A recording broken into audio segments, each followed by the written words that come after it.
కాలనీలో ఇప్పుడు ఈ 4 పేటలు తిరగాలనుకోండి, మీరు పలానా టైం అప్పుడు ఉండండి అంటే మేము కూడా ఒక 10 మంది ఒక 50 మంది పేర్లు ఇస్తాం. రోజుకు ఒక 5గురో 6గురో, మరి మేము కూడా పోలీసులు అంట మేము కూడా ఒక 2-3 గంటల పాటు తిరుగుతామని చెప్పేసి, తెల్లవారుజామున 11 నుంచి తెల్లవారుజామున 5 వరకు మేము కూడా మా వంతు హెల్ప్ చేస్తామని చెప్పేసి కోరుతున్నాం. అంతకుముందు ఎలాగంటే జి శ్రీనివాసరావు గారు ఇక్కడ సిఐగా ఉన్నప్పుడు ఏదో ఒక ప్రోగ్రామ్ జరిగితే ఇక్కడ పోలీస్ డిపార్ట్మెంట్ అంతా వేరే ప్రాంతానికి వెళ్ళారు.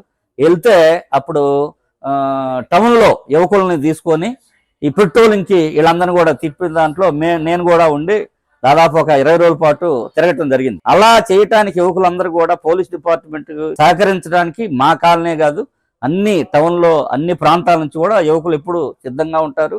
అవసరమైతే మన పోలీస్ డిపార్ట్మెంట్ సిఐ గారు, ఎస్ఐ గారు వాళ్ళు కాలనీ నుంచి కొంతమంది కుర్రోళ్ళతోటి లేకపోతే ఆ కాలనీకి వచ్చి సమావేశాలు వేసి మరి ఒక 50 మందిలో 100 మందిని సెలెక్ట్ చేసి, ఇదిగో మీ కాలనీలో రోజు ఒక 5 మంది తిరగండి, నైట్ టైము పలానా టైం కాడ నుంచి ఇవాళ తిరిగినటువంటి వాళ్ళు 10 డేస్ అయిన తర్వాత మళ్ళీ 11th డేనా తిరగాలి అని చెప్పేసి డ్యూటీలు వేస్తే అందరు కూడా కోఆపరేట్ చేయడానికి ముందుకు వస్తారు. ఆ వార్డు జరుగుతూ ఉంటే ఆ దొంగతనాలు చేయడానికి వచ్చే వాళ్ళు కూడా అమ్మో వీళ్ళు వదిలిపెట్టరు. ఎవరైనా అనుమానాస్పద వ్యక్తులు ఉంటే వెంటనే పట్టేసుకొని అక్కడే ఒక పక్క బంధించి పోలీస్ డిపార్ట్మెంట్ వాళ్ళని పిలిచి వాళ్ళకి అప్పగిస్తే, ఈ విధంగా జరిగితే ఇక వాళ్ళు కూడా భయపడతా ఉంటారు. ఆ విధంగా చేస్తే ప్రజలందరూ కూడా కోఆపరేట్ చేయడానికి వినుకొండలో ప్రజలందరూ సిద్ధం.